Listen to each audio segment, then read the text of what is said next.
Pemuda ini mengatakan bahwa dia adalah orang miskin, namun gadis ini tidak memperdulikan tentang hal itu. Sebelumnya, Samara yang akan dijodohkan oleh sang ayah dengan seorang anak miliarder bernama Raj datang menemuinya. Mereka berdua pergi untuk mengenal satu sama lain. Namun setelah berkenalan, Samara ternyata sama sekali tidak tertarik dengan Raj. Tapi sayangnya Raj mengaku senang dan mau menikah dengan Samara. Mengetahui itu, terpaksa Samara tidak ada alasan untuk menolak pertunangan dengan Raj. Mendapati masalah itu, Samara curhat kepada Bantu. Tapi Samara sendiri tidak ingin pernikahan itu terjadi. Samara sama sekali tidak mencintai Raj. Ternyata Samara mengatakan bahwa dia sangat menyukai Bantu. Di rumah sakit, perawat Suloyana masih terbaring koma sejak insiden puluhan tahun lalu. Sedangkan Palmiki selalu menjenguk Suloyana setiap awal bulan untuk memastikan rahasianya tetap aman. Tiba-tiba Suloyana tersadar dan menarik tangan Palmiki. Tentu saja Palmiki ketakutan setengah mati. Tapi Suloyana setelahnya tidak sadarkan diri lagi. Sementara Bantu dan Samara semakin lengket saja. Mereka berencana menemui Randip untuk membatalkan pernikahan Samara dengan Raj. Namun ketika di kantor, Randip sudah kedatangan tamu yang tidak diharapkan. Dia adalah Sarang yang datang dengan sebuah ancaman serta ingin meminta izin barangnya diloloskan. Namun jawaban Randip tetap sama, yaitu tidak. Penolakan itu membuat Sarang seketika emosi dan menusuk dada Randi dengan ujung payungnya. Setelah kejadian itu, tibalah Bantu dan Samara yang masuk ke dalam ruangan Randip. Mereka menemukan Randip yang sudah terluka parah. Melihat itu, lalu dengan cepat Bantu akan membawa Randip ke rumah sakit. Mendapati seorang miliarder yang terluka, semua tenaga medis bergerak cepat menyelamatkan Randip. Sampai-sampai Suloyana yang saat itu tersadar ditinggalkan oleh petugas. Suloyana yang melihat itu bisa mengenali Randip yang saat itu kondisinya kritis. Kemudian saat Bantu berada di dekat Suloyana, dia ditanya apakah dirinya anak Randip.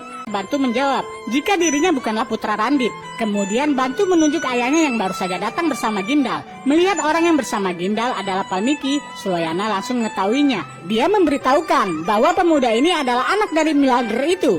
Karena 25 tahun yang lalu ayahmu telah menukarnya, sehingga anak kandungnya lah yang sekarang menjadi anak dari miliarder itu. Sedangkan kamu menjadi anaknya. Mendengar fakta itu, Bantu sangat syok. Pengakuan Suloyana benar-benar tidak bisa dibantah karena dia sangat mengenal Palmiki dan juga Randip yang ternyata ayahnya. Kemudian Suloyana memaksa untuk bertemu dengan Randip untuk mengungkapkan semuanya. Tapi sayangnya Suloyana tidak sadarkan diri lagi. Bantu bingung harus berbuat apa saat ini. Bantu berlari untuk melihat kondisi ayah kandungnya. Sungguh Bantu sama sekali tidak pernah menduga jika pria kaya raya yang sempat dia selamatkan itu adalah ayahnya. Istri Randip, Yasu, baru saja sampai di rumah sakit. Dialah ibu kandung Bantu yang sebenarnya. Bantu hanya menatap dalam wajah ibunya. Namun Yasu hanya mengucapkan terima kasih karena Bantu telah menyelamatkan suaminya. Gindal juga menghampiri Bantu untuk mengucapkan terima kasih dengan nada sendu. Bantu hanya diam tanpa mengatakan apa-apa tentang identitasnya. Ketika Bantu dan ayahnya Palmiki akan pulang dari rumah sakit, kebetulan sekali mereka melihat Suloyana yang dibawa oleh perawat. Tapi perawat mengatakan bahwa Suloyana baru saja meninggal. Apakah ayahnya mengenal wanita yang meninggal itu? Namun Palmiki dengan santainya mengaku bahwa dia tidak mengenalinya. Tidak ada sama sekali rasa bersalah di wajah Palmiki. Bantu tidak kuat lagi menahan amarahnya. Lalu untuk pertama kalinya Bantu menampar wajah Palmiki. Sikap kurang ajar Bantu membuat Palmiki heran. Di jalan Palmiki memarahi Bantu karena telah menamparnya. Saat itulah Bantu mengungkapkan kebenaran yang telah dia dengar dari Suloyana. Dia mengatakan bahwa Palmiki bukanlah ayah kandungnya yang membuat Palmiki menjadi marah. Dia meminta Bantu tidak mempercayai apa yang diceritakan oleh perawat yang sudah koma selama 25 tahun itu. Namun Bantu bilang dia tidak pernah menyebut perawat manapun, ucap Bantu, yang membuat Palmiki tersudut dan terjebak.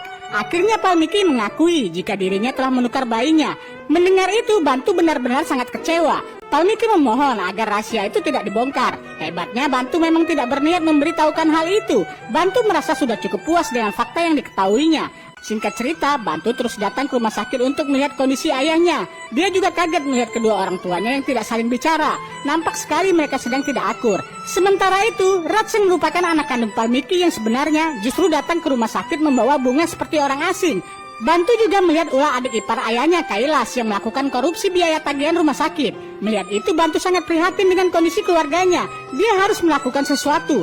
Beberapa hari kemudian, Randip sudah pulang dari rumah sakit.